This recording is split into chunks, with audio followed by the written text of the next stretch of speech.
Boa noite, a paz do Senhor, a você que está com a gente aí. E nós vamos dar uma continuidade hoje neste tema, que é um tema muito importante, muito interessante, que nós temos conversado já. Essa é a terceira terça-feira, é terça, que nós estamos falando sobre esse tema, que é a maturidade espiritual. E eu tenho certeza que nós vamos ter ainda alguns cultos para falar sobre esse tema, porque é um tema muito interessante e é um tema muito abrangente, tem muitas coisas para falar em cima desse tema ainda. Então, nós vamos começar orando, e aí nós vamos passar para a pregação, para o estudo da palavra. Eu quero pedir que você feche seus olhos onde você está, para que nós possamos orar ao Senhor neste momento. Pai, nós pedimos neste momento que o Senhor venha sobre nós, e o Senhor nos dê revelação da Tua palavra nessa noite, que a Tua palavra, ela traga transformação, ela traga vida nova, ela traga, Senhor Jesus, desafio à nossa vida, desafio, Senhor Jesus, nas nossas atitudes, para que nós sejamos transformados e possamos amadurecer diante do Senhor. Nós te pedimos no nome de Jesus, amém. Nós temos falado então sobre maturidade espiritual, e eu falei nas duas terças anteriores. Na primeira terça eu falei sobre os recém-nascidos espirituais. Nós falamos sobre os bebês espirituais. A Bíblia fala dos recém-nascidos que experimentam o leite espiritual, que é um alimento inicial da vida do bebê. Da mesma forma, da vida espiritual, há um leite espiritual que é experimentado por aqueles que nasceram de novo, para aqueles que são nenéns, bebês espirituais. E na última terça nós falamos também sobre a infância espiritual, o que caracteriza um menino espiritual, porque se há o recém-nascido, também há a fase da meninice, e depois a fase da juventude e a fase adulta. Nós estamos falando sobre cada fase e olhando as características de cada fase, tanto as características que são características positivas, tanto quanto aquelas características que são características negativas, que indicam, que caracterizam cada uma das fases que nós passamos na nossa caminhada de maturidade. E agora nós vamos falar um pouquinho mais ainda sobre a maturidade espiritual, porém, nós vamos falar agora dentro de uma outra perspectiva, que é uma perspectiva apresentada pelo apóstolo Paulo em 1 Coríntios, e nós vamos estudar um pouco a carta de 1 Coríntios nessa noite, e eu quero convidar você a abrir a sua Bíblia comigo em 1 Coríntios, capítulo 3.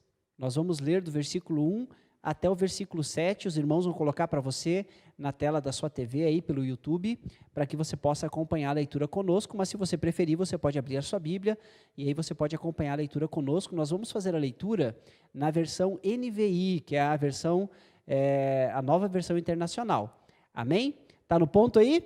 Então pode largar que nós vamos ler. Só deixa eu abrir a minha Bíblia, né? Senão fica difícil.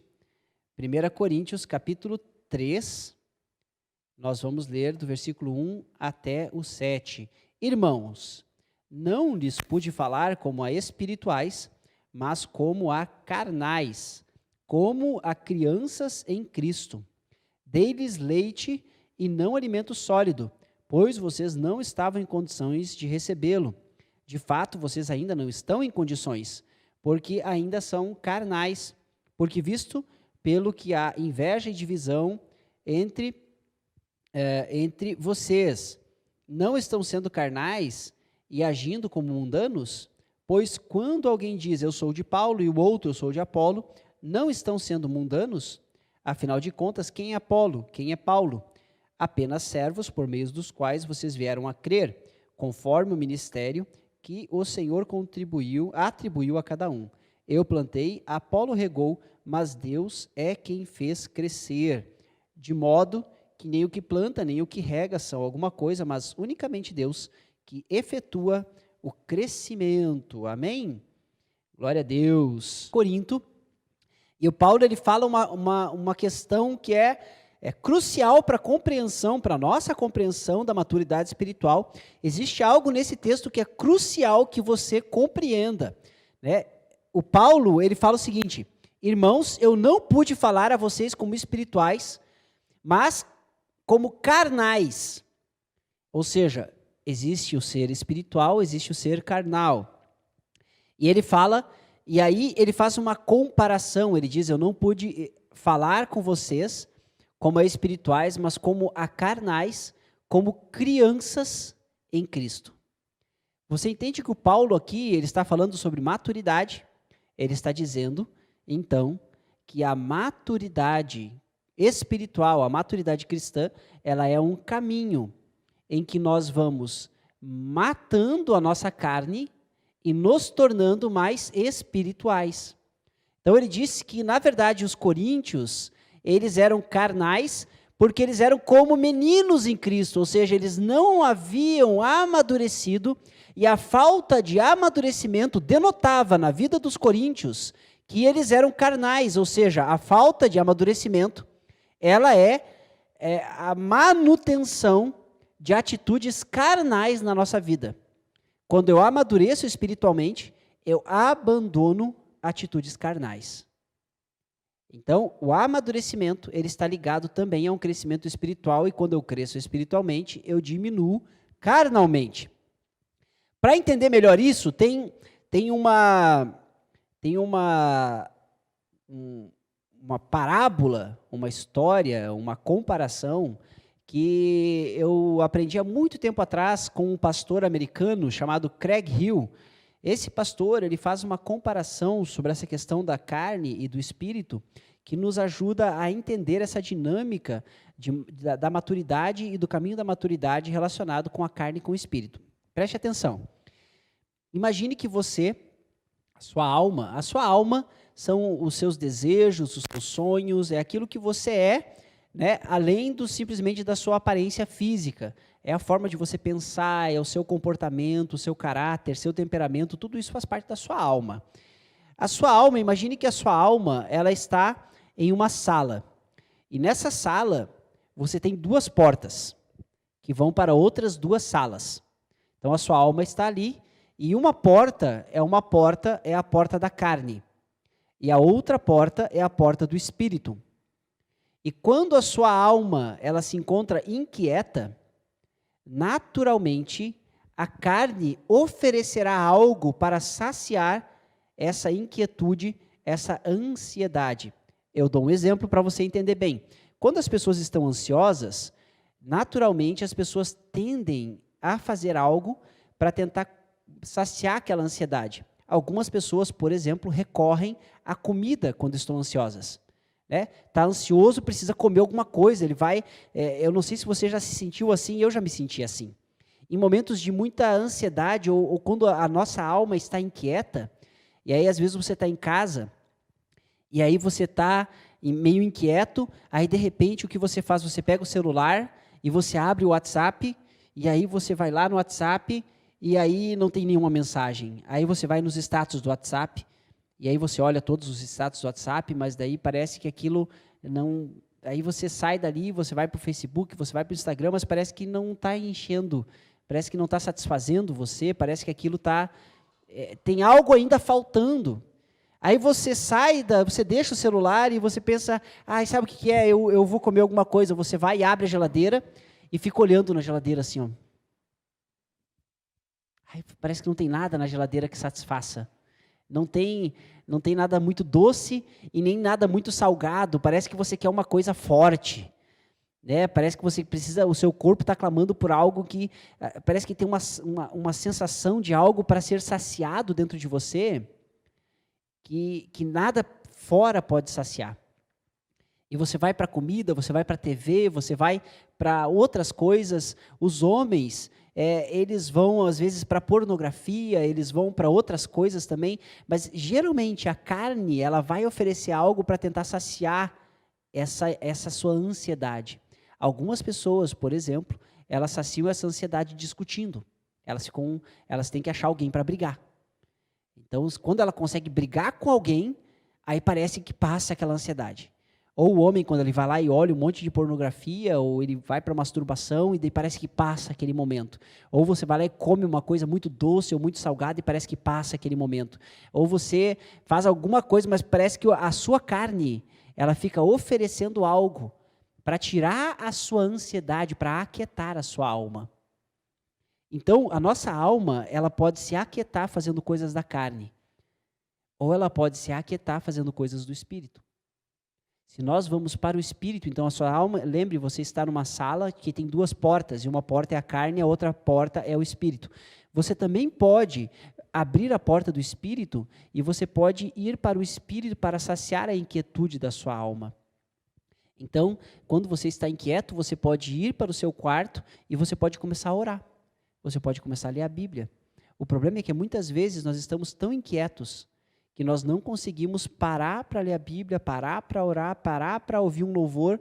Parece que a sua carne, ela grita tanto naquele momento que você não consegue dar atenção para as coisas espirituais. E isso também é um sinal de imaturidade. Porque o Paulo, ele está falando que ele não pôde falar aos coríntios como espirituais, mas como carnais, porque eles ainda eram como crianças. Crianças são carnais.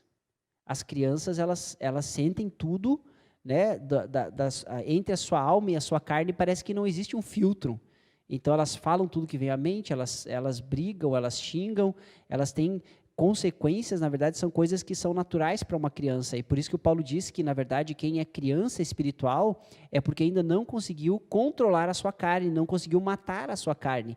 Ele ainda vive uma luta com a sua carne e ele não pode ser considerado como um espiritual. E aí o Paulo fala mais uma vez sobre essa questão do alimento. E ele fala assim, eu não pude nem dar carne para vocês comerem. Eu tive que dar leitinho de novo, porque eu percebi que, na verdade, vocês não estavam prontos para tratar de assuntos mais profundos, assuntos mais elevados. Então, na verdade, o Paulo ele está vendo na igreja de Corinto infantilidade. Agora, o Paulo fala de algumas marcas de infantilidade que ele percebeu na igreja de Corinto. E quais são essas marcas? Ele diz que as marcas da infantilidade são inveja, contendas e dissensões. Ou seja, um crente imaturo é um crente invejoso. Um crente imaturo é um crente que cria contenda. É um crente que cria dissensão. O que é uma dissensão? É uma separação, é briga. E muitas vezes aqui vem um grande problema, eu vejo, queridos, de toda essa questão da maturidade que a gente fala. Como eu falei, eu fiz uma live, na verdade, esses dias atrás, com o pessoal do Rio Grande do Sul, acho que eu citei isso no domingo, e eu falei de uma realidade que muitos crentes não reconhecem o próprio orgulho. Existem tantos crentes orgulhosos, mas eles não se acham orgulhosos. E esse é o grande problema, a gente falou sobre isso lá no início dessa série, né, que para nós sermos mudados, primeiro nós precisamos reconhecer quem nós somos de fato. O grande problema é que muitas vezes nós não reconhecemos os problemas na nossa vida, e se eu não reconheço o problema na minha vida, eu nunca vou conseguir abandonar ele, porque eu acho que eu não tenho ele. E tem muito crente invejoso que não se acha invejoso. Tem muito crente que cria encrenca, mas ele não acha que cria encrenca. Ele acha que é os outros que criam encrenca com ele. Né? E se você não conseguir reconhecer que você tem inveja, você nunca vai deixar de ser invejoso. Se você não consegue reconhecer que você é um crente que cria dissensão, que cria separação, que cria encrenca, você é um crente encrenqueiro. Se você não consegue reconhecer isso, você nunca vai deixar de ser um crente encrenqueiro. Uma vez, numa determinada igreja, que a gente pastoreou bem, muitos anos atrás, as irmãs decidiram fazer uma galinhada. Eu não tenho nenhum nordestino aqui hoje presente para perguntar se existe galinhada aqui no Nordeste. Depois, não tem galinhada? Se os irmãos souberem, depois responde aí no chat do YouTube se existe galinhada aqui ou não. Porque o que é a galinhada? Para o sul, para o centro-oeste, no sudeste, ou seja, nas regiões, né, mais ao sul, eles pegam a carne da galinha e eles cozinham junto com o arroz. E aí isso é uma galinhada. Só que o que acontece? Existem diferentes tipos de galinhada. E existem regiões, na verdade, que fazem as galinhadas de uma forma diferente. No Mato Grosso do Sul, eles gostam de fazer uma galinhada mais seca, o arroz mais sequinho. No Sul, no Rio Grande do Sul, eles gostam de fazer uma galinhada mais molhada, né? Um pouco mais úmido, assim, parece uma papa. E um dia, a igreja decidiu fazer um almoço comunitário. Chamaram todas as pessoas da igreja para comer junto. E aí foi todo mundo alegre, brincando, criança brincando com bola e todo mundo jogando vôlei, aquela coisa toda. E as irmãs, que tinham se disposto a trabalhar na cozinha, tinham ido para a cozinha para picar cebola, picar tomate, picar o frango, fazer a galinhada, aquela coisa toda. Daí, de repente, surgiu uma discussão entre as irmãs que estavam cozinhando. Porque uma irmã dizia que a galinhada, ela precisa ser molhadinha. A outra irmã dizia que não, que a galinhada precisa ser sequinha. E aí começou, de um lado uma, do outro lado a outra, e aquilo começou a criar corpo, a discussão começou a criar corpo, e quando, de repente, uma das irmãs pegou as panelas que ela tinha trazido, pegou os utensílios, faca, não sei o quê, colocou tudo, colocou no carro e foi embora, no meio do negócio. E não só isso, essa irmã ficou 5 anos sem conversar com as outras irmãs, por causa de uma briga de galinhada. Algo extremamente importante na vida da igreja, né? Não, e o interessante, na verdade, é que essas irmãs não eram, assim, elas não eram crianças na fé.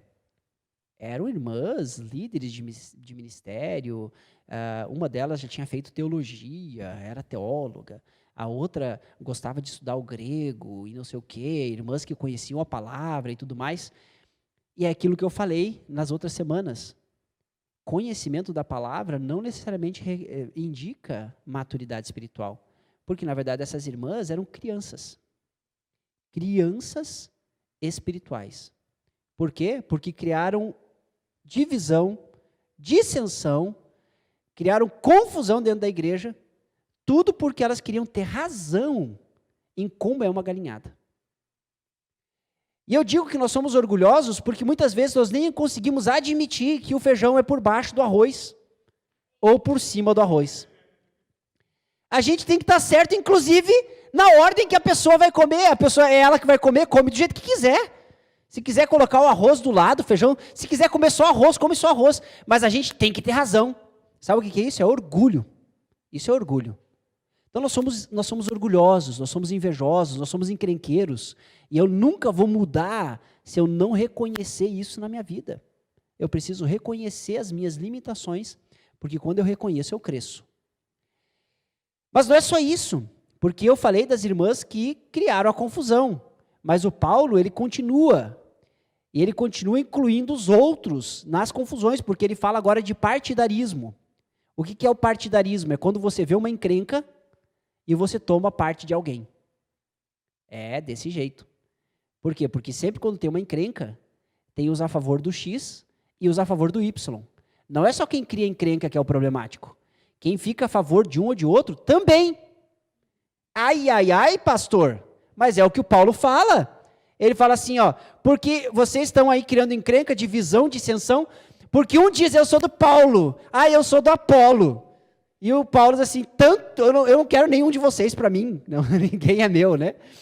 Mas olha que confusão, e aí ele diz que está errado tanto quem cria a dissensão, a confusão, como aquele que toma partido por alguém.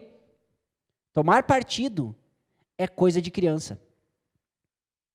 Porque quem é maduro entende que nem a confusão deveria ter surgido. Se eu sou maduro o suficiente para entender que a confusão não deveria ter surgido, por que eu vou tomar partido de alguém? Então, tomar partido é concordar com a confusão. Tomar partido é concordar com a dissensão. Tomar partido é fazer parte do problema. Então, pessoas maduras não criam confusão e não tomam partido quando a confusão é criada. Porque a confusão sempre vai ser criada. Por quê? Porque sempre vai ter nenéns, sempre vai ter crianças, sempre vão ter pessoas imaturas. Uma igreja, eu sempre falo isso, queridos, vocês precisam entender essa verdade. Uma igreja que vive o evangelho, uma igreja séria, uma igreja que prega a palavra, ela sempre terá crianças espirituais. Mas não porque as pessoas deixam de amadurecer, mas porque você continua sempre gerando. Sempre gerando. Uma confusão que eu sempre vivi como pastor, sempre, foi uma briga entre os mais velhos e os jovens. Toda igreja tem confusão dos mais velhos com os mais jovens. É verdade ou não é? Sempre tem. E eu digo isso, queridos, sempre fui e sempre serei defensor dos jovens. Por quê? Porque a maioria dos jovens são crianças espirituais. E às vezes os mais velhos querem exigir dos jovens uma atitude que eles não têm condição de dar. E aí uma vez um desses cristãos mais maduros, ele me confrontou e falou assim, pastor, mas só que o que acontece? Faz 5 anos que a gente está com essa igreja e a atitude dos jovens é sempre a mesma, então eles nunca crescem. Eu falei, é aí que você se engana. Como eu disse, uma igreja que cresce, uma igreja que vive a palavra, ela sempre tem crianças. Aqueles jovens que eu ensinei lá no início, eles cresceram e eles aprenderam. Só que o que acontece em 5 anos que esses 10, 20, 30 jovens cresceram e amadureceram? Outros 50 entraram. E os 50 que entraram fazem o quê? As mesmas coisas que os outros 30 que eu ensinei faziam. E se eu quero ter uma igreja que cresce, eu tenho que suportar as crianças que vão nascendo. Por que muitas igrejas não crescem e não se desenvolvem? Porque elas não suportam as atitudes infantis. E se eu não suporto a atitude infantil, eu nunca vou ter criança na minha igreja espiritual. E se eu não tenho criança espiritual, a minha igreja não cresce. Crescimento está ligado com suportar as crianças. Então eu estou dizendo para você que a nossa igreja, ela vai crescer e ela sempre vai ter o quê? Criança, e por causa disso, eu vou dizer para você, olha, tá escrito aqui, o Paulo diz assim, que tem inveja, divisão, dissensão. Isso vai ter dentro da igreja? Sempre. Sempre vai ter. O que eu não gostaria é que eu tivesse por conta de você que está conosco hoje aqui, plantando a igreja. Que daqui 5 anos você seja a pessoa que vai criar dissensão. Não, eu espero que você daqui 3, 4, 5, 6, 7 anos, quando a igreja tiver 1.000, 2.000, 5.000 pessoas, você seja uma das pessoas que, na verdade, seja maduro o suficiente para não permitir que a dissensão se dissemine, se crie, cresça e crie partidarismo dentro da igreja. Porque sempre vai ter. Porque nós sempre teremos crianças. Você entende essa realidade? Essa é uma realidade da igreja. A igreja sempre vai ser assim. O que nós precisamos é sempre mostrar o caminho da maturidade. E as pessoas sempre vão amadurecer. E quando as pessoas vão amadurecendo, elas vão ajudando a cuidar daqueles novos que estão chegando e estão aprendendo a caminhar na fé. Amém? Agora, voltando ao assunto do partidarismo. Eita, Jesus. O partidarismo, ele é um problema quando é criada a dissensão e você toma parte, mas também existe um partidarismo que acontece dentro da igreja e que ele é muito danoso. É o partidarismo, por exemplo, quando você tem o seu discipulador trocado. O que acontece quando a gente troca o discipulador de alguém? A gente pensa, porque meu outro discipulador não falava assim. Porque meu outro discipulador, ele me ensinava isso. Porque meu outro discipulador me dava sorvete. Aí você fica igual os coríntios. Eu não sou do novo discipulador, eu sou do antigo discipulador. E o problema é quando troca o pastor, então. Quando troca o pastor, pronto. Criou a confusão.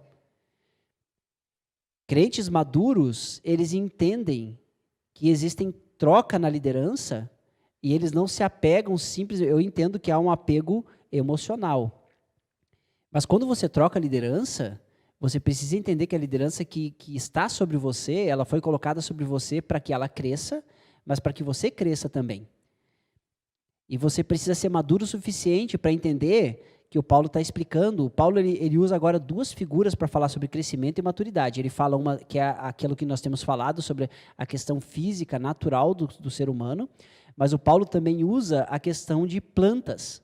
Ele fala que um plantou, o outro regou, mas Deus dá o crescimento. Ele está usando uma figura de planta, dizendo que, tem gente que planta, tem gente que rega, mas quem planta, quem rega, tanto faz. Porque o crescimento não vem de quem planta e de quem rega. O crescimento vem de Deus. Quem dá maturidade para você é Deus. Então, o seu discipulador, ele ajuda, regando, plantando, adubando, fazendo o trabalhinho ali, tirando, né, as ervas daninhas e preparando o terreno, aquela coisa toda, mas quem dá o crescimento para você é Deus. Então, nós precisamos acabar com todo tipo de partidarismo. Partidarismo tem a ver com infância espiritual. Deus dá o crescimento. Então, o crescimento, ele vem a partir do Senhor. E é interessante porque a igreja de Corinto, ela é uma igreja que a gente até poderia entender que, eu não sei, assim, pensando, né, que era uma igreja muito madura. Na verdade, se você abrir a sua Bíblia, a gente não colocou esse versículo no YouTube, mas eu vou ler para você um versículo que é muito importante dentro da compreensão do que está acontecendo aqui. 1 Coríntios, capítulo 1, versículo 5. 1 Coríntios, capítulo 1, versículos... Eu vou ler a partir do 4, tá? Sempre dou graças a meu Deus por vocês, por causa da graça que lhes foi dada por Ele em Cristo Jesus, pois nele vocês foram enriquecidos em tudo, isso é, em toda palavra e em todo conhecimento, porque o testemunho de Cristo foi confirmado entre vocês, de modo que não lhes falta nenhum dom espiritual. Eita Jesus! Pensa numa igreja top! Essa é a igreja do manto, mano. Essa era a igreja que o pessoal diz assim, ó, nós vamos fazer uma vigília de oração, onde vai ser? Vai ser lá em Corinto. Essa eu quero estar. Essa eu não perco. Em Corinto? Ah, não. Corinto tá dentro, mano. Corinto era aqui, mano. Não, era manto puro. Olha o que o Paulo diz sobre Corinto. Não tinha falta de nenhum dom na igreja de Corinto. Cara, que igreja top, hein, mano? É ou não é? E ele não fala só isso, ele fala que eles foram enriquecidos em todo conhecimento. Em toda palavra e em todo conhecimento. Cara, é uma igreja top. E ao mesmo tempo que Paulo fala isso, Paulo fala também que ele não pôde falar eles como espirituais, mas como carnais, porque eles eram crianças. Você entende que há uma... Eu já falei sobre isso, acho que na primeira terça-feira que a gente falou sobre maturidade, que eu falei que a manifestação dos dons, a manifestação espiritual, a manifestação do Espírito Santo, ela não está diretamente ligada à maturidade espiritual? Lembra que eu falei que às vezes a gente vê, de repente, uma pessoa vem na frente, ela ora, ela profetiza e tudo mais, e daí quando termina o culto, ela trata mal o irmão na saída da igreja. Você percebe que existe um crescimento e uma maturidade espiritual no sentido do fluir dos dons, porém, essa maturidade não atingiu o caráter e o temperamento daquela pessoa de forma que ela tivesse o seu caráter transformado. Então, ela flui muito bem nos dons, mas quando ela precisa conversar e interagir com as pessoas, ela não consegue, porque, na verdade, ela ainda é criança, ela não cresceu ao ponto de permitir que a palavra trouxesse transformação no seu ser. E agora, o que Paulo está dizendo é que a igreja de Corinto, ela flui nos dons, ela flui no Espírito, é uma igreja cheia do Espírito Santo, porém é uma igreja ainda infantil. Agora vem um grande problema, eu quero que você preste muita atenção no que eu vou falar agora, preste muita atenção no que eu vou falar agora. Tem muita gente, muito pregador, que usa esse argumento para dizer que nós não devemos buscar os dons espirituais. Porque a igreja de Corinto tinha todos os dons e era infantil. Então, eles usam isso para dizer que igrejas que buscam somente os dons são igrejas que não crescem em maturidade. Isso é uma mentira. Isso é um engano. Nós devemos, sim, buscar os dons, porque Paulo, nessa mesma carta, fala que a gente deve buscar os dons. Nós devemos buscar os dons. Mas, da mesma forma, nós precisamos buscar a maturidade. E eu quero que você entenda isso. Que Paulo quer que nós busquemos também a maturidade.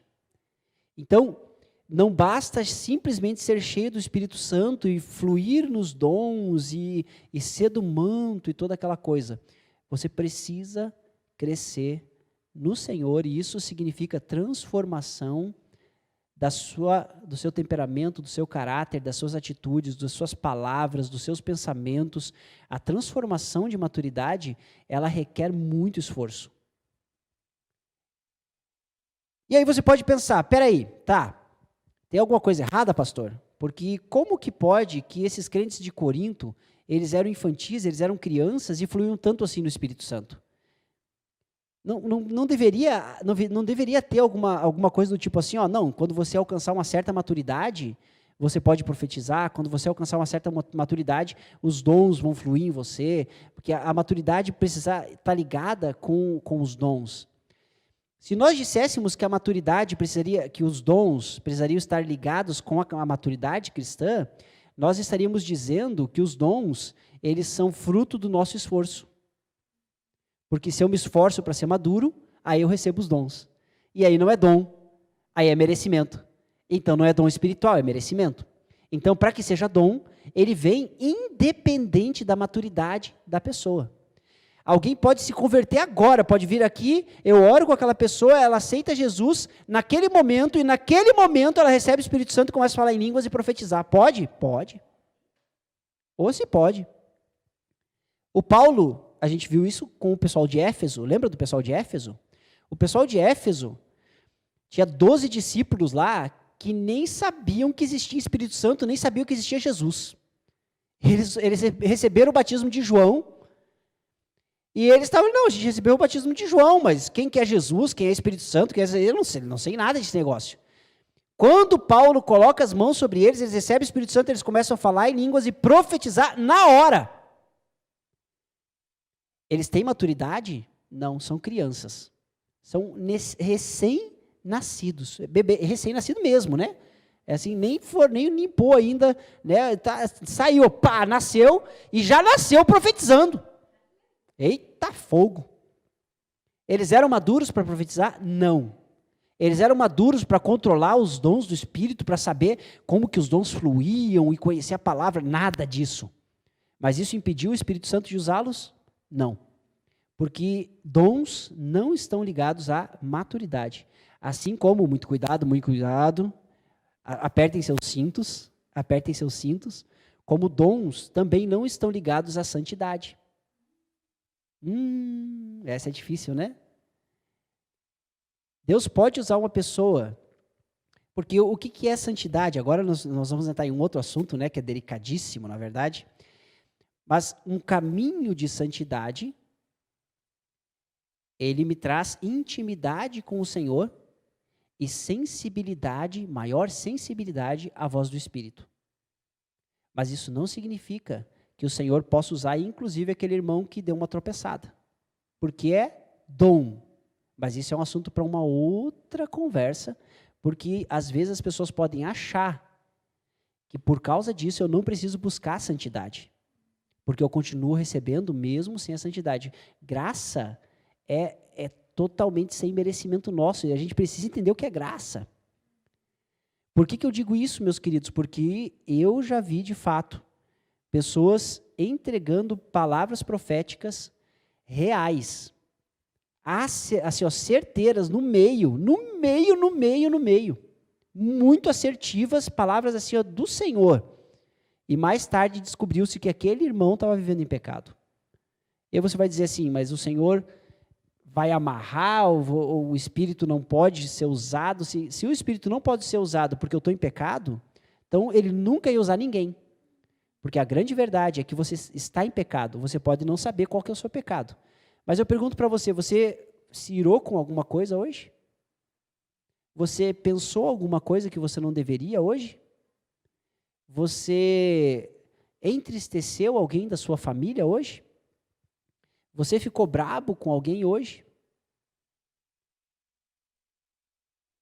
E mesmo assim, o Espírito Santo poderia usar você? Poderia. Por quê? Porque ele é soberano e ele usa a quem ele quer, quando ele quer. Ele não diz que ele é como o vento que sopra e a gente não sabe seu caminho. É exatamente isso. Agora, a mesma coisa vale para a maturidade. Então, não é necessário maturidade para termos dons espirituais e para fluirmos os dons espirituais, mas isso não significa que nós não devamos buscar a maturidade, porque a maturidade cristã, ela vai nos levar a outros níveis de compreensão e de vida com Deus e de algumas coisas que nós só alcançamos mediante a maturidade, sobre as quais nós vamos falar na terça-feira que vem ainda. Calma, muita hora nessa calma. Por quê? Porque agora nós vamos continuar falando de Corinto ainda. Por quê? Porque olha só, meus queridos, porque o Paulo, é óbvio, ele fala de toda a questão dos dons aqui para Corinto, mas o Paulo, ele não deixa sem falar que, na verdade, de fato, eles precisam amadurecer. Porque lá em 1 Coríntios capítulo 13, eu também não coloquei ali, mas a gente pode olhar ali, né, 1 Coríntios capítulo 13, versículo 11, se você tem sua Bíblia. O Paulo fala assim, ó, quando eu era menino, eu falava como menino, e eu pensava como menino, eu raciocinava como menino. Quando eu me tornei homem, eu deixei para trás as coisas de menino. Olha só o que o Paulo está nos dizendo. Ele fala que é natural. Quando você é menino, você pensa como menino. Quando você é menina, você pensa como menina. Mas quando você cresce, você continua pensando como menino ou como menina? Infelizmente, alguns sim, né? Mas o natural é que não. O natural é que quando você cresce, você deixe de pensar como menino ou como menina, porque você amadureceu. Por que você deixa de pensar como menino ou como menina? E aí agora vem uma questão que eu acho que é importante. Chega um momento na nossa vida, quando a gente começa a entrar na adolescência, em que a gente percebe que algumas coisas que a gente fala ou que a gente faz não são mais próprias da idade que a gente está vivendo. E se a gente faz aquilo, as próprias pessoas que estão à nossa volta, elas percebem que aquela atitude foi uma atitude infantil e às vezes até nos repreendem. Assim, meu Deus, deixa de ser criança. Por quê? Porque aquela atitude é uma atitude infantil, é uma atitude que ela não está mais dentro do que eu poderia ou do que eu precisaria para aquele momento da minha vida. Então, o Paulo ele está dizendo que quando a gente amadurece, a gente precisa abandonar as atitudes infantis. Eu preciso deixar de lado as minhas atitudes infantis. Eu preciso apagar a minha fase de criança. Então, por que eu estou falando isso? Porque a gente falou na semana passada que quando eu reconheço o problema na minha vida, ele é o primeiro ponto para que eu possa mudar e para que eu possa alcançar a maturidade. Então, a primeira coisa que eu preciso fazer na minha vida, para eu amadurecer, eu preciso reconhecer na minha vida espiritual aonde estão as características que me identificam como uma criança espiritual. De todas essas que eu falei, e de outras que ainda existem, mas que a gente não vai ter tempo de falar. Mas das características que a gente tem conversado, quais delas você se encaixa? Quais delas você percebe que ainda estão em você? E aí você precisa decidir abandoná-las. Você precisa tomar uma decisão e dizer assim, eu não quero mais isso para a minha vida. Eu não quero mais ser assim, eu preciso amadurecer nessa área especificamente. E quando você decide amadurecer, você vai para frente, a coisa acontece. Porque olha só, uma coisa que eu falei sobre esse capítulo, sobre o capítulo 13, ou capítulo 14, quando a gente fez aquela série de meditações sobre 1 Coríntios com a GR, e eu lembro que eu usei uma figura de linguagem, e que eu creio que eu preciso falar para você hoje também, sobre aqui a carta de 1 Coríntios. Na carta de 1 Coríntios, o Paulo, no capítulo 12, ele fala sobre os dons. E no capítulo 14, ele volta a falar sobre os dons. Ele faz uma pausa entre esses dois para falar sobre o amor. E ele fala que não adianta de nada eu falar a língua dos homens, dos anjos, e ter a sabedoria, ou seja, ele está falando de tudo aquilo que o Espírito Santo pode me dar. E não adianta nada eu ter tudo isso se eu não tiver amor.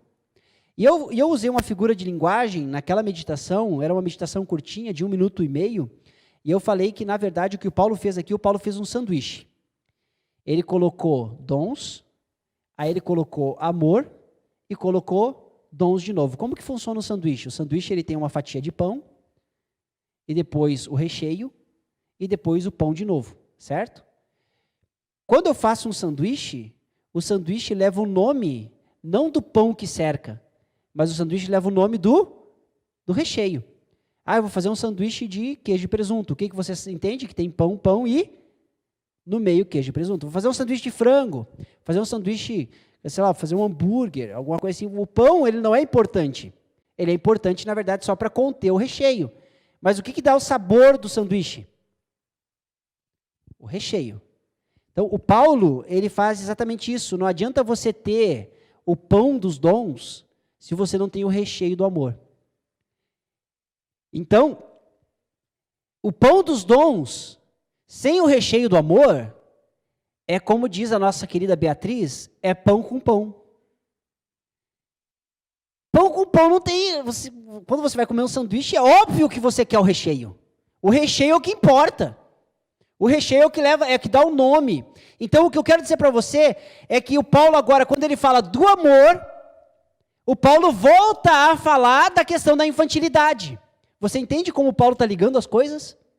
Porque lá no início ele falou que ele não podia falar a eles como espirituais, mas como carnais, porque eles eram meninos. E agora ele fala sobre os dons, ele fala no amor, e quando ele fala do amor, ele fala que nós precisamos deixar para trás as coisas de menino. E seguir um caminho mais excelente, que é o caminho do amor. Maturidade tem a ver com quem compreendeu o que é o amor de Deus. Quem não compreendeu o amor de Deus não pode ser uma pessoa madura. E aí o Paulo vai dizer, ó, você pode falar em línguas, você pode conhecer os mistérios da ciência, da tecnologia, da língua, do grego, do hebraico, você pode ser o melhor pregador, você pode tocar todos os instrumentos, você pode cantar, você pode fazer primeira, segunda, terceira, quinta voz, você pode fazer tudo isso. Mas se você não entendeu o que é o amor, você continua sendo uma criança. Eita, essa é forte. Então, o mistério para você amadurecer é compreender o amor. Se você compreender o amor, você não tem inveja. Se você compreender, porque o Paulo lá no capítulo 3, ele fala de inveja. Ele diz que eles eram crianças porque tinha entre eles inveja. Por quê? Porque eles não entenderam o amor. Quem tem amor não tem inveja. Quem tem amor não cria dissensão. Quem tem amor não cria partidarismo. Quem tem amor não fica, eu sou do pastor Juarez, eu sou do pastor Everton, eu sou da pastora Solange, eu sou da Karine, eu sou do Anderson, eu sou da Mita, eu sou da Larissa. Não tem esse eu sou de quem? Eu sou do Senhor, Ele me dá o crescimento, e se Deus me deu um pastor, se Deus me deu um discipulador, se Deus me deu um líder de célula, glória a Deus. Se Deus deu outro líder de célula, outro pastor, outro discipulador, glória a Deus do mesmo jeito, eu vou amar, eu vou honrar, eu vou respeitar, e vou receber de Deus através daquela pessoa, porque Deus me deu. Agora, se eu não sou maduro o suficiente, significa que, na verdade, eu não compreendi o amor de Deus e não amadureci para compreendê-lo. Eu continuo sendo carnal. Agora, voltando no início da pregação, o que nós fazemos para deixarmos de ser carnais? Eu preciso começar a alimentar minha alma com o Espírito e não alimentar minha alma com a carne. Toda vez que eu alimento a minha alma com a carne, eu sou carnal. Toda vez que eu alimento a minha alma com o Espírito, eu sou espiritual. Então, para mim, eu falo isso não para me orgulhar ou para dizer, mas eu aprendi, depois de muitos anos, depois de muito sofrer, eu aprendi de fato, quando eu estou nervoso, quando eu estou angustiado, quando eu estou me sentindo mal, eu pego meu celularzinho, meu fone de ouvido, eu coloco um louvor, eu sento em algum lugar separado, eu aviso as crianças, eu aviso a Solange que eu estou indo orar, diz assim, Solange, estou indo orar.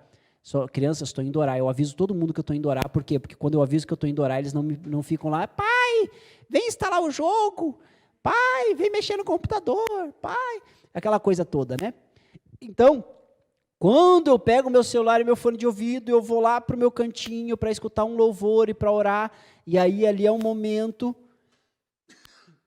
em que aquelas preocupações, aquelas ansiedades, aquelas coisas todas que estavam na minha mente, elas começam a se desfazer e o Senhor começa a colocar dentro do meu coração uma certeza, uma convicção, uma fé, e eu começo a ser renovado, e eu começo a crer novamente nas promessas, e eu começo a receber de novo a palavra do Senhor, e eu começo a falar com Ele, e as coisas começam a acontecer, e eu começo a ver na minha mente santificada, como diz a pastora Solange, com os meus olhos de fé, eu começo a ver as coisas acontecendo, nos problemas que nos cercam, eu começo a ver as coisas acontecendo espiritualmente pela fé, e aí eu saio do quarto, eu saio do meu canto, eu saio daquele lugar onde eu estou, eu saio renovado, porque a minha alma estava angustiada, e naquele momento que a minha alma estava angustiada, eu poderia brigar com a Solange, eu poderia brigar com as crianças, xingar todo mundo, que nem muitas vezes as pessoas fazem.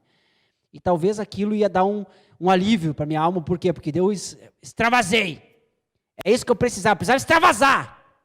E aí extravasei, xinguei todo mundo, xinguei muito no Twitter, e aí você sai, pronto, está resolvido o problema. Mas o problema é que não está resolvido o problema. Por quê? Porque depois eu vou ter que voltar no meu filho, vou ter que voltar na minha filha, vou ter que voltar na minha esposa, vou ter que voltar na minha família, nos meus amigos, nos meus discípulos, nas pessoas, nas minhas ovelhas, porque eu descarreguei algo que estava na minha alma sobre aquelas pessoas porque eu abri a porta da carne. Gente, quando eu abro a porta da carne, nada de bom pode vir de lá. Entenda, quando eu abro a porta da carne, nada de bom pode vir de lá. Mas quando eu abro a porta do Espírito, aí sim, o Espírito ele me leva a compreender coisas que eu não consigo ver, ele me leva a experimentar coisas que eu não estou experimentando, e ele começa a acalmar a minha alma, ele começa a acalmar e tirar aquela angústia, tirar aquela preocupação e me colocar novamente no caminho do Senhor.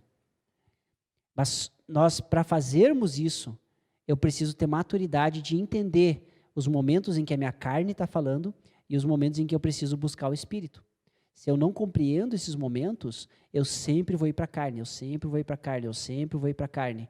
E se eu estou indo para a carne, eu sou menino em Cristo, como Paulo diz, eu não posso ser tratado como espiritual, eu não posso tratar de assuntos espirituais, eu tenho que beber leite e eu tenho que tratar de assuntos básicos, porque eu sou carnal ainda, sou menino em Cristo. Então, para crescer, eu preciso abandonar a carne. Para crescer, eu preciso conhecer o amor. Para crescer, eu preciso decidir abandonar as atitudes de menino que muitas vezes eu estou tendo. Nós falamos sobre as atitudes infantis de uma maturidade espiritual infantil na terça-feira passada, por isso que eu não repeti hoje. Hoje eu só estou entrando, na verdade, nesse outro ponto de vista que o Paulo nos dá. Porque o termo que nós usamos, na verdade, na semana passada também era do Paulo, mas era para a igreja de Éfeso, e agora nós estamos olhando nesse outro, que é para a igreja de Corinto, que ele também fala de uma questão de infância espiritual, só que associando esse termo com a questão do crescimento em abandonar as atitudes da carne. Espero que você tenha compreendido tudo isso, né? A gente fez uma volta muito grande, mas eu creio que deu para compreender pelo menos um pouco aí de toda a caminhada de crescimento espiritual e de maturidade espiritual. Na semana que vem, nós vamos falar sobre a juventude espiritual. Então agora nós vamos sair um pouco desse tópico da infância. A gente gastou 2 terças só na infância espiritual, agora está na hora de movimentar um pouquinho. A gente vai falar sobre juventude espiritual. O que é juventude espiritual? Que marcas ela tem, quais são as suas características positivas, quais são as suas características negativas, para que você também possa identificar se talvez você é um jovem espiritual, e aí assim você pode também traçar um caminho de crescimento espiritual para você chegar a ser uma pessoa madura no Senhor. Amém? Eu quero orar com você, feche seus olhos. Senhor, muito obrigado por esta palavra. Obrigado, Deus, porque eu creio que o Senhor está falando desta forma, porque o Senhor deseja ter uma igreja madura, o Senhor deseja ter crentes maduros, mas nós sabemos, Pai, que a nossa igreja continuamente terá crianças espirituais, porque o Senhor nos dará muitos filhos. Mas nós queremos pedir que o Senhor nos amadureça, para que nós possamos cuidar desses filhos, para que nós possamos ser maduros o suficiente para suportar as debilidades dos outros, das crianças, dos novos na fé, para que sempre tenhamos, Senhor Jesus, muitas pessoas chegando à fé através deste ministério que o Senhor nos deu. Abençoa a vida de cada um que está nos ouvindo, nos assistindo hoje, e derrama, Pai, da Tua paz nas casas, e no nome de Jesus, Pai, continua falando conosco, continua ministrando, continua trazendo maturidade aos Teus filhos, nós te pedimos no nome de Jesus. Amém. Amém, meu amado? Gostaria de lembrá-lo que amanhã nós temos célula, quinta também temos célula, no sábado temos célula novamente, e domingo nós temos culto às 18 horas. Eu quero convidar você a se preparar, você preparar a sua família para assistir o culto junto, vai ser uma bênção o culto domingo, e eu quero convidar você a estar com a gente. Deus abençoe sua vida, não se esqueça de se inscrever no canal, ativa lá o sininho, deixa um comentário nos vídeos, né? Vamos ter momentos de comunhão através dos vídeos, principalmente nesse momento que estamos vivendo, né, de isolamento, um isolamento inclusive mais rigoroso, mas que nós possamos continuar ouvindo a palavra, louvando ao Senhor e tendo esses tempos como igreja através do YouTube e também através das outras mídias sociais. Deus abençoe sua vida e nos vemos amanhã na célula, quinta na célula, sábado na célula e domingo no culto. Amém.